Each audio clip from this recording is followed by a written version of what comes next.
அன்பார்ந்த நேயர்கள் அனைவருக்கும் எனது இனிய வணக்கத்தை தெரிவித்துக் கொள்கிறேன். நான் உங்கள் டிஜே சுந்தரபாண்டி, சிவகாசியிலிருந்து.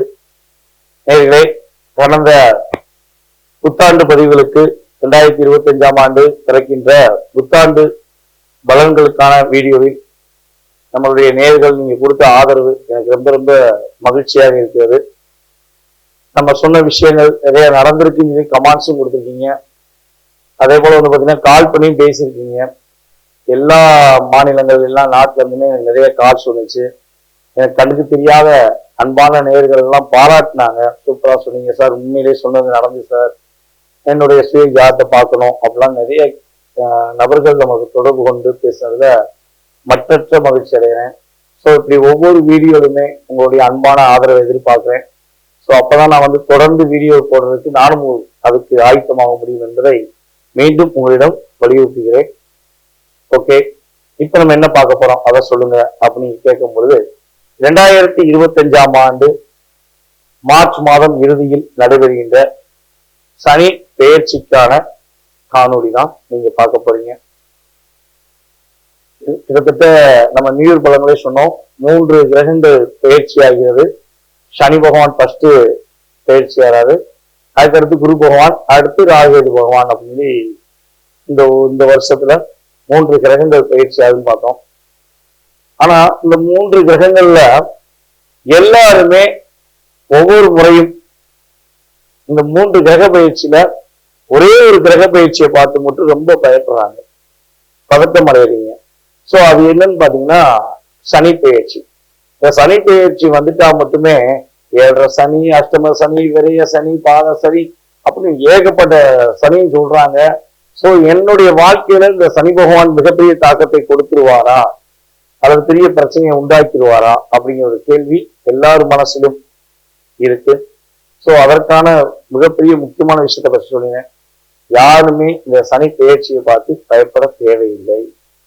சனி பகவான் என்கின்ற ஒரு கிரகமானவர் ஒரு மனிதனுடைய வாழ்க்கையில தன்னுடன் இருப்பவர்களின் செயல்பாடுகள், தன்னுடன் பிறந்தவர்களின் செயல்பாடுகள், அதே போல வந்து பாத்தீங்கன்னா நம்மளுடைய வாழ்க்கையில நம்ம தெரியாத விஷயங்களை தெரிய வைக்கிறதான். அதாவது அவங்களுடைய குணாதிசயம் மற்றும் நம்மளுடைய வாழ்க்கையில நம்ம தெரியாம செய்த தவறுகளுக்கு சரியான பாதையை அமைச்சு கொடுக்கறது தான் சனி பகவானுடைய செயல்பாடு.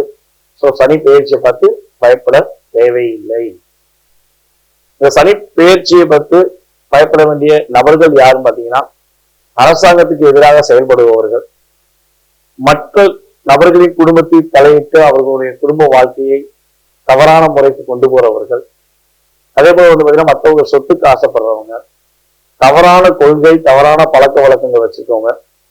ஒவ்வொரு டிபார்ட்மெண்ட்லையும் ஆசிரியர் முதற்கு மற்ற டிபார்ட்மெண்ட்ல நம்ம தவறா ஒரு வாழ்க்கையை செஞ்சு வாழ்க்கையை முன்னேறலாம் அப்படின்னு நினைக்கிறவங்க மட்டும்தான் கட்டாயமா பயப்படணும், கவலைப்படணும்.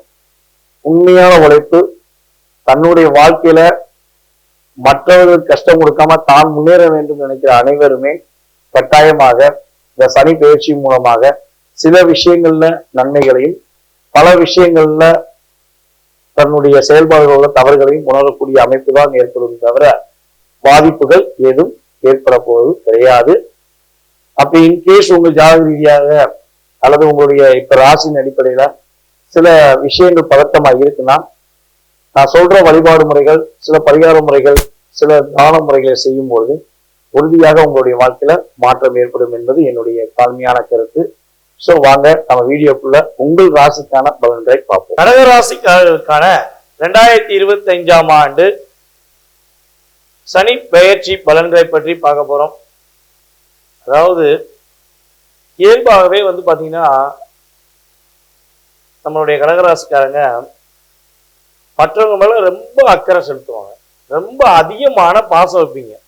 ஆனா பாசம் வச்சுட்டு யாராவது சின்னதா அவங்கள கஷ்டப்படுத்திட்டாலோ, பாசம் வச்சு அவங்க கஷ்டப்படுத்திட்டாலோ அல்லது ஏமாற்றம் செஞ்சுட்டாங்களோ உங்களால தாங்க முடியாது.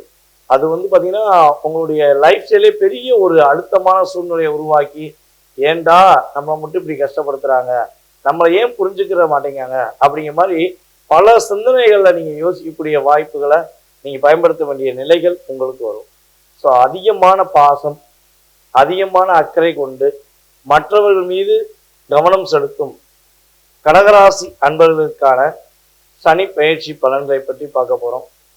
சனி பகவான் கிட்டத்தட்ட கடந்த 2.5 வருட காலமாக உங்களுடைய ராசிக்கு 8ஆம் இடத்தில் அஷ்டம சனியாக அமர்ந்திருந்த சனி பகவான் தற்போது உங்கள் ராசிக்கு பாக்கிய ஸ்தானத்தில் அமரப் போகிறார். அப்போ உங்கள் ராசிக்கு பாக்கியஸ்தானம் என்று கருதப்படுவது மீன ராசி. 9ஆம் இடம் தான் உங்களுடைய ராசிக்கு பாக்கியஸ்தானம். அப்போ 9ஆம் இடத்தில் சொல்ல போகின்ற சனி பகவான் உங்களுடைய வாழ்க்கையில என்னென்ன மாற்றங்களையும் எந்தெந்த விஷயங்கள்ல கவனமா இருக்கணும் அப்படிங்கிறத நிலைநிறுத்துகிறார் என்பதை பற்றி பார்ப்போம். அதற்கு முன்னாடி 8ஆம் இடத்தில் அமர்ந்த சனி பகவான் என்னெல்லாம் உங்களை ஆட்டி படைச்சிருப்பாரு, என்னென்ன விஷயங்கள்லாம் உணர்த்திருப்பாரு அப்படிங்கிறத ஜஸ்ட் ஷார்ட் அண்ட் ஸ்வீட்டா ஒரு 2 மினிட்ஸ் கேளுங்க. ஸோ அப்பதான் நான் சொல்ற விஷயங்கள் இப்ப நம்ம எடுக்கிற எல்லாமே வந்து பாத்தீங்கன்னா கோச்சார ரீதியான பலன்கள் தான். உங்களுடைய சுய ஜாதகத்தை நம்ம பார்க்கல, கோச்சார ரீதியாக கடகராசி அன்பர்களுக்கு என்ன மாதிரி நடந்திருக்கும், ஸோ இனிமே என்ன நடக்க போகுது அப்படிங்கிறத எடுக்கிறோம். ஸோ இதுல வந்து குறைஞ்சது உங்களுக்கு கடந்த கால நிகழ்வுகள்ல ஒரு 60-70% நடந்திருக்கலாம். ஓகேவா? சில பேருக்கு சுய ஜாதகம் வலிமையா இருந்தா 40% நடந்திருக்கலாம். அதே போலதான் இப்ப நம்ம சொல்ல போற விஷயங்களும் இந்த 2025 சனி பயிற்சி காலங்கள்ல 2027 வரையும் உங்களுடைய வாழ்க்கையில நல்ல விதமான மாற்றங்கள், எதிர்மறையான செயல்பாடுகள் என்பதையும் முழுமையா நீங்க புரிஞ்சுக்கிற முடியும். ஓகேவா? ஸோ ஓகே நம்ம என்ன பண்ணுவோம்னா கடந்த கால நிகழ்வுகள் சில விஷயத்த பார்ப்போம். கடந்த 2.5 வருஷமா வந்து பாத்தீங்கன்னா உங்களுக்கு பலவிதமான ஆசைகள் இருந்திருக்கும். இந்த விஷயம்லாம் இயக்கலாம், இந்த விஷயங்கள்லாம் செய்யலாம் நீங்க நினைச்சிருப்பீங்க. ஆனா எதுவுமே வெளிப்படையா செய்ய முடியாத தன்மையில மனசுக்குள்ளேயே டிஸ்டர்ப் ஆயிருப்பீங்க. இன்னொன்னு, நீங்க யாருக்கெல்லாம் பணம் கொடுத்தீங்களோ, பணம் கொடுத்து உதவுனீங்களோ அந்த பணத்தை மீண்டு வருவதற்கான வாய்ப்பே இல்லாம போயிருக்கும். உங்கள்கிட்ட சிரிச்சுக்கிட்டே பணம் வாங்கியிருப்பாங்க, நீங்க பணம் கட்டனே உங்கள்கிட்ட முறைச்சு பேசியிருப்பாங்க. என்னடா அது நம்ம கொடுத்த காசை கேட்கறோம், அது கூட தரமாட்டேங்கானே அப்படிங்கிற ஃபீலிங்ல மனசுக்குள்ள வந்திருப்பீங்க. அதே போல இன்னொரு விஷயம் பார்த்தீங்கன்னா, குடும்பத்துல ஒரு மன நிம்மதிங்கிறது ரொம்ப ரொம்ப கம்மியா இருந்திருக்கும். நீங்க உண்மையா பாசமா அக்கறையா யார்ட்டெல்லாம் பாசம் காட்டினீங்களோ உங்க குடும்ப உறவுகிட்ட, அவங்க எல்லாமே உங்களை புரிந்து கொள்ளாம நடந்து கொண்டிருப்பாங்க. ஸோ அப்ப என்னன்னா அந்த குடும்பங்கிறது நமக்கான குடும்பம் இல்லையா, நம்ம உண்மையா இருந்து கூட நமக்கு நிம்மதி இல்லையே அப்படிங்கிற சில விஷயங்கள் உங்களுக்கு நடந்திருக்க வாய்ப்பு இருக்கு. ஸோ அதுக்கு அடுத்தபடியா வந்து பாத்தீங்கன்னா உங்களுடைய கிரகமைப்பு ரீதியாக குழந்தைகள் உங்களுடைய பேச்சை கேட்டுக்கவே மாட்டாங்க. உங்களுக்கும் உங்க குழந்தைகளுக்கு எதிர்மறையான கருத்துக்கள் வந்திருக்கும். ஸோ நீங்க ஒன்று சொல்றதை உங்க குழந்தைங்க ஒன்று செஞ்சிருப்பாங்க. சில பேருக்கு வந்து பார்த்தீங்கன்னா குழந்தை பாக்கியத்துல கிட்டத்தட்ட ஒரு 2 வாய்ப்புகள் வந்தும் அது தவற விட்டுருக்க வாய்ப்பு இருக்கு. ஐயோ குழந்தை பாக்கியம் கிடைக்க மாட்டேங்க, நம்மளும் பல முயற்சிகள் எடுத்துட்டோம், பல வழிபாடு பண்ணிட்டோம், குழந்தை பாக்கியம் கிடைக்க மாட்டேங்கி, ஸோ குழந்தை வந்தாலுமே தங்க மாட்டேங்கி அப்படிங்கிற சூழ்நிலைலாம் நடந்திருக்க வாய்ப்புகள் இருக்கு. சில பேருக்கு வந்து பாத்தீங்கன்னா தன்னுடைய புத்தியே வந்து செயல்படுத்த முடியாம இருந்திருக்கும். நீங்க அப்படியே ப்ராப்பரா பிளான் போட்டு வச்சிருப்பீங்க, இதை செஞ்சுருவோம், இதை செஞ்சு கரெக்டா பிளான் பண்ணி இதை நம்ம வெற்றி பெற்றலாம்னு நினைச்சிருப்பீங்க. ஆனா அதை நடத்த விடாம, உங்களை செய்ய விடாம பல குழப்பங்களையும் பல இன்னல்களையும் உங்களுடன் இருப்பவர்கள் அல்லது உங்களுக்கு தெரியாத நபர்கள் கொடுத்து குழப்பிப்பாங்க. ஸோ அப்போ நிதானத்தன்மையில செயல்படுத்தியிருக்க வாய்ப்புகள் இல்லை. அதே போல கடகராசியில யாரெல்லாம் தொழில் செஞ்சுட்டு இருந்தாங்களோ, பிஸ்னஸ் நல்ல ஒரு லெவலுக்கு போகலாம் அப்படின்னு இருந்தாங்களோ அவங்களுக்குமே தொழிலில் பலவிதமான தடைகள் இருக்கும். பிஸ்னஸை விட்டுட்டு போயிடலாமா அப்படிங்கிற எண்ணம்லாம் கிட்டத்தட்ட ஒரு 2.5 வருஷத்துல பல பேருக்கு நடந்திருக்கும். பல பேர் போராடி அந்த பிஸ்னஸ் எப்பயா நான் பிஸ்னஸ் பண்ணணும் அப்படின்னு சொல்லி தக்க வச்சுதான் பிஸ்னஸ் பண்ணிருக்கீங்க. வேலையில பிடிக்காத இடத்துல போய் உங்களை உட்கார வச்சிருப்பாங்க. நீங்க நல்லா ஒர்க் பண்றவரு, திறமையா ஒர்க் பண்றவராக இருந்தாலும் உங்க திறமைக்கு மதிப்பளிக்காம உங்களுக்கு பிடிக்காத ஒரு இடத்துல போய் உங்களை ஜாயின் பண்ண வச்சு, இந்த இடத்த நீ வேலையை பாரு, உனக்கு இதான் வேலை அப்படின்னு சொல்லி உங்களை டிஸ்டர்ப் பண்ணியிருக்க வாய்ப்பு இருக்கு. ஸோ இதெல்லாம் நடந்திருக்கா, கடந்த காலங்களில் உங்களுக்கு நடந்திருக்கா அப்படிங்கிற செக் பண்ணிக்கோங்க. ஸோ கிட்டத்தட்ட ஒரு 60% நடந்திருக்க வாய்ப்பு இருக்கு. ஸோ அப்படி நடந்தது என்று நீங்க முழு மனதோடு ஏற்றுக்கொண்டால் உங்களுடைய மேலான கருத்துக்களை கமெண்ட்ஸ்ல கொடுங்க. ஓகேவா? அப்பதான் இன்னும் நிறைய விஷயங்களை நான் உங்களுக்கு சொல்ல முடியுங்கிறது என்னுடைய கருத்து. ஸோ இது நடந்தது ஓகே. இந்த 2025 எனக்கு என்ன நடக்க போகுது, இந்த சனி பயிற்சிக்கு அப்புறம் என்ன நடக்க போகுது அப்படின்னு ஒரு கேள்வி வைப்பீங்க பார்த்தீங்களா? அதற்கான பதில்களை கட்டாயமா சொல்றேன். கொடுத்த வாக்குறுதியை காப்பாற்றக்கூடிய ஆற்றலும் செயல்பாடுகளும் இந்த சனி பயிற்சி மூலமாக உங்களுக்கு ஏற்படுத்தும். அப்ப நீங்க இவ்வளவு நாளா பேசணும்னு என்னெல்லாம் நினைச்சிருந்தீங்களோ, மனசுக்குள்ளேயே போட்டு ஃபீல் பண்ணீங்களோ, ஸோ அந்த விஷயத்த இன்னும் வெளிப்படையா பேசுவீங்க. உங்களுடைய பேச்சுக்கு மரியாதையும் மதிப்பும் உங்களுக்கு அங்கீகாரம் கிடைக்கக்கூடிய சூழ்நிலையில கோச்சார ரீதியான கிரகங்களான சனி பகவான் உறுதியா கொடுக்கிறார். அதே போல குடும்பத்துல ஒரு ஒற்றுமை இருக்கும். யாருக்கெல்லாம் குடும்பத்தை விட்டு வெளியே போய் கஷ்டப்படுறீங்களோ குடும்பத்தோட இணைவதற்கான வாய்ப்பு உண்டு. பொருளாதார தடைகள் விலக போகுது. பொருளாதாரம் இனிமேல் கொடுத்த காசு திரும்ப வரும். அதே போல உங்களுக்கு பதவி உயர்வு கிடைக்கிறதுக்கான வாய்ப்பு இருக்கு. அந்த பதவி உயர்வு மூலமாக பொருளாதாரத்துல அதிகமான லாபத்தை சம்பாதிக்கக்கூடிய வாய்ப்புகள்லாம் கடகராசினர்களுக்கு ஏற்பட போகுது. வீடு கட்டுவதற்கான முயற்சிகள் வெற்றிகரமாக இருக்கும். வீடு நல்ல வீடா கட்டுவீங்க, உங்களுக்கு பிடிச்ச மாதிரி வீடா கட்டுவீங்க. ஸோ இந்த செயல்பாடுல உள்ள தடைகள் விலகும். அப்போ ஒரு தடை விலகிட்டாலும் என்ன ஆகும், ஒரு மாற்றங்கள் உண்டு பார்த்தீங்களா, ஒரு மகிழ்ச்சியான சூழ்நிலைகள் உண்டு பார்த்தீங்களா. அப்போ வீடுல தங்கிடுவதற்கான வாய்ப்பு, புதிய வீடு கட்டுவதற்கான வாய்ப்புகள்லாம் கிரகங்களுடைய சூழ்நிலையில நல்லபடியா செயல்பட போகுது. உங்களுடைய குழந்தைகள் மூலமாக மகிழ்ச்சிகள் கிடைக்க போகுது. உங்க குழந்தைகள் உங்க பேச்சை கேட்பாங்க. இனிமே அந்த கவலையை விட்டு நீங்க வெளியே வந்துடலாம். குழந்தை என் பேச்சை கேட்க மாட்டேங்க, என்னை புரிஞ்சுக்கிற மாட்டேங்க, மன வருத்தங்கள் வந்து வெளியே வந்து என் குழந்தை என்னை புரிஞ்சுக்கிட்டான், என் மேல பாசம் காட்டுறான் அப்படிங்கிற சூழ்நிலையை நீங்க சந்திப்பதற்கான வாய்ப்புகள் உண்டு. நீங்க என்ன நினைக்கீங்களோ, என்ன விஷயத்த பிளான் பண்ணி செய்ய நினைக்கிறீங்களோ அதை ப்ராப்பரா செய்வதற்கான அற்புதமான காலகட்டம் கடகராசிக்காரர்களுக்கு என்று சொல்ல முடியும். அதே போல புதிய புதிய ஆடைகள் வாங்குவீங்க.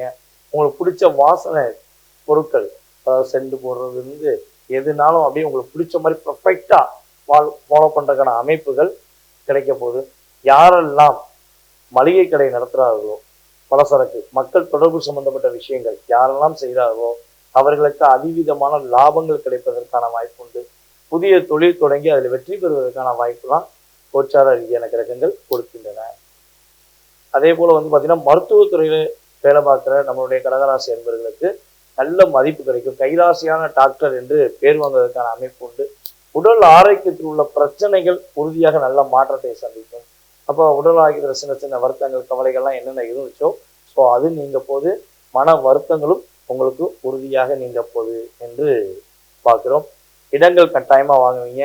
புதிய வேலையில இடமாற்றக்கூடிய செயல்பாடுகள் கோச்சார ரீதியான கிரகங்கள் கொடுக்கின்றன. இதெல்லாம் கொடுக்காது சனி பகவான். அப்ப என்னென்ன விஷயத்துல கவனம் கொடுக்காரு? சனி பகவான் 9ல உட்கார்றாங்கிறது ஓகே. ஆனா அவர் உட்கார்ந்த இடத்தை விட அவர் பார்க்கும் இடத்துக்கு ஒரு சில விஷயங்கள்ல நமக்கு லாக் பண்ணுவார்ல. ஸோ அதுல என்னென்ன விஷயங்களை நீங்க கவனமா இருக்கணும் அப்படின்னு சொல்லி பார்க்கலாம். அப்ப 9ஆம் இடத்தில் அமர்ந்திருக்கும் உங்கள் ராசிக்கு 9ஆம் இடத்தில் அமர்ந்திருக்கும் சனி பகவான் உங்களுடைய ராசிக்கு 11ஆம் இடமான லாபஸ்தானத்தை 3ஆம் இடமாக 3ஆம் பார்வை மூலமா பார்க்கிறார். அதுக்கு அடுத்தபடியா உங்கள் ராசிக்கு 3ஆம் இடத்தை பார்க்கிறாரு. அதுக்கு அடுத்தபடியா உங்கள் ராசிக்கு 6ஆம் இடத்தை பார்க்கிறாரு. ஸோ இந்த இடங்கள் அப்போ 3, 6, 11 இந்த 3 அமைப்புகள்ல நீங்க கவனமா இருக்கணும். அப்போ இந்த 3 அமைப்புகள்ல என்னென்ன விஷயங்கள் மெயினா எடுத்துக்கணும்னா உங்களுடைய இளைய சகோதரர், மூத்த சகோதரர் இந்த சம்பந்தப்பட்ட விஷயங்கள்ல கட்டாயமா ஏதேனும் சின்ன சின்ன கருத்து வேறுபாடுகள் வருவதற்கான வாய்ப்பு உண்டு. ஸோ அவங்ககிட்ட பொறுமையா உட்கார்ந்து நிதானமா பேசுனீங்கன்னா கருத்து வேறுபாடு பெருசாகாம நீங்க பாதுகாத்துக் கொள்ளலாம். நீங்க ஒரு இடத்துல வேலை பார்க்குறீங்க, இல்லை ஒரு இடத்துல சொந்த தொழில் பண்றீங்க அப்படின்னா உங்களுக்கு கீழே உள்ள நபர்கள், வயது குறைவான நபர்கள் யாரும் வேலை பார்க்காங்க, இல்லை உங்ககிட்ட வேலை பார்க்குறாங்க அப்படின்னா அவங்ககிட்ட வீண் வாதங்களை தவிர்த்துருங்க. அவங்க ஏதாச்சும் தேவையில்லாமல் பேசுறாங்கன்னா ஸோ முடிஞ்சளவு அட்வைஸ் பண்ணுங்க. முடியும்னா டேக் அப்படின்னு சொல்லி உன் வேலையை நீப்பாரு, என் வேலையை நான் பார்க்கேன் அப்படின்னு சொல்லி தவிர்த்து விடுங்க. அவங்க போய் உட்காந்து பாடம் எடுக்க வேண்டாம். எடுத்தாலும் அவங்களுக்கு புரியாது அப்படிங்கிறது உண்மை. ஸோ அதுக்கு அடுத்தபடியாக வந்து பார்த்தீங்கன்னா சில நேரங்களில் யாராச்சும் உங்கள்கிட்ட உதவின்னு கேட்பாங்க. நீங்கள் என்ன இறக்க குணம் உள்ளவங்களாச்சே, உங்கள்கிட்ட வந்து ஐயா எனக்கு இந்த விஷயம் எனக்கு நீங்கள் செஞ்சு கொடுத்தா நல்லாயிருக்கும், ஒரு கையெழுத்து தான், ஒரு சின்ன கையெழுத்து தான், ஜாமீன் கையெழுத்து போட்டிங்கன்னா நல்லாயிருக்கும், நீங்கள் எனக்காண்டி உதவி செய்யுங்க அப்படின்னு சொல்லி யாராவது கேட்டால் கையை எடுத்து கும்பிட்டுருங்க. ஐயா சாமி இந்த ஆளையே ஆட்டைக்கே வரல, தயவு செய்ய என்னை விட்டுருங்க, நீங்கள் காட்டு கையெழுத்து தானே நம்ம கையெழுத்து போட்டா அவன் நல்லா இருப்பான்ல அப்படின்னு நினைச்சு மட்டும் தயவு செய்து நம்மளுடைய கடகராசி அன்பர்கள் இந்த 2.5 வருடத்துல யாருக்குமே ஜாமீன் கையெழுத்து போடுவதை முற்றிலும் தவிர்த்துங்க. அது தொழில் சார்ந்த விஷயமா இருந்தாலும் சரி, இல்லை ஏதாச்சும் ஒரு பிரச்சனைக்குரிய விஷயமா இருந்தாலும் சரி, நீங்க போய் நான் பொறுப்புன்னு சொல்லி எந்த ஒரு சூழ்நிலும் பொறுப்பை எடுத்துக்கொள்ள வேண்டாம். ஏன்னா உங்களுக்கு அற்புதமான செயல்களையும் அற்புதமான நல்ல மாற்றங்களையும் சனி பகவான் கொடுக்க போறாருங்கிறத மட்டும் நீங்க மனசுல வச்சுட்டு உங்களுடைய வாழ்க்கைக்காக இனிமே வாழ பாருங்க. மற்றவங்களுக்காக வாழ்ந்தது உறுதியாக போதும் என்பது என்னுடைய கருத்து. ஸோ இதெல்லாம் நீங்க கரெக்டா பின்பற்றிட்டீங்கன்னா உங்களுடைய வாழ்க்கையில மிகப்பெரிய மாற்றம் இந்த சனி பயிற்சி மூலமாக உறுதியாக ஏற்பட போகுது. சனி பகவான் உங்களுக்கு குறைஞ்சது ஒரு 80% 85% ஒரு நல்ல மாற்றத்தை கோச்சார ரீதியாக கொடுப்பார் என்பது உண்மை. ஸோ உங்களுடைய சுய ஜாதகங்கிறது வேறு. அப்போ உங்க சுய ஜாதகத்திலும் தசாபுத்திகள் நன்றாக இருந்தால், கிரக அமைப்புகள் வலிமையாக இருந்தால் இந்த 85% 80% முழுமையா பெறுவீங்க. ஸோ அதுல ஏதாச்சும் சில பாதிப்புகள் இருக்குன்னா ஸோ அதற்கான செயல்பாடுகளை நீங்க நிவர்த்தி பண்ணிட்டீங்கன்னா ஃபுல் டோட்டல் எனர்ஜி ஆஃப் பவரை நீங்க பெற முடியும் என்பது என்னுடைய கருத்து.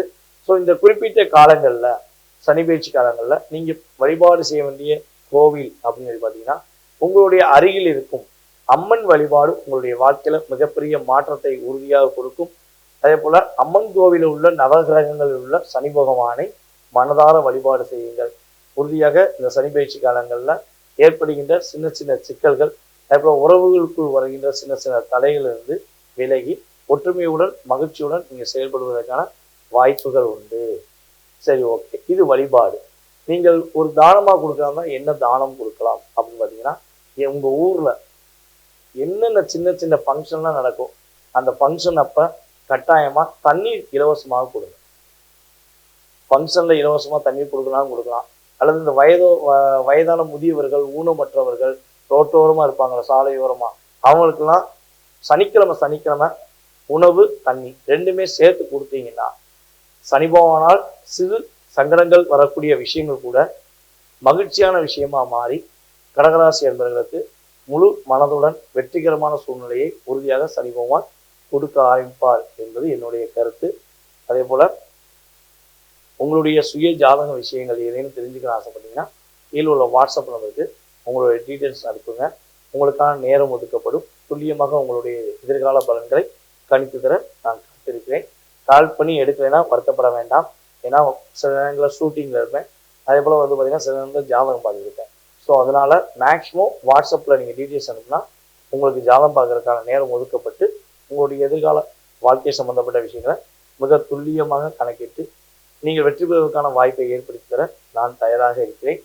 எப்பொழுதுனாலும் வாட்ஸ்அப்பில் டீட்டெயில்ஸ் அனுப்பிடுமாறு அன்புடன் கேட்டுக்கொள்கிறேன். மீண்டும் அடுத்த பொன்னான வீடியோவில் உங்களை சந்திக்கும் வரை உங்களிடமிருந்து தற்போது விடைபெறுவது உங்களுடைய DJ சுந்தரபாண்டி, சிவகாசியிலிருந்து. நன்றி, வணக்கம். கடவுள் அருள் டிவியை பார்த்தமைக்க நன்றிகள். மேலும் இது போன்ற தகவல்களை தெரிந்து கொள்ள கடவுள் அருள் டிவியை சப்ஸ்கிரைப் செய்யுங்கள். மறக்காமல் பெல் ஐக்கானை கிளிக் செய்யுங்கள்.